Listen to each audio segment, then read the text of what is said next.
যারা আমাদের সবাই একটু বসে পড়েন, একটু বসে পড়েন, এখান থেকে বসে পড়েন, একটু বসে পড়েন, আপনারা বসে পড়েন, একটু বসে পড়েন, বসে পড়েন, বাতাস আসবে।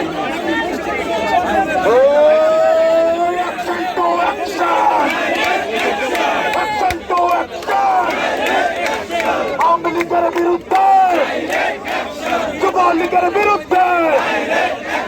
গুলি লীগের বিরুদ্ধে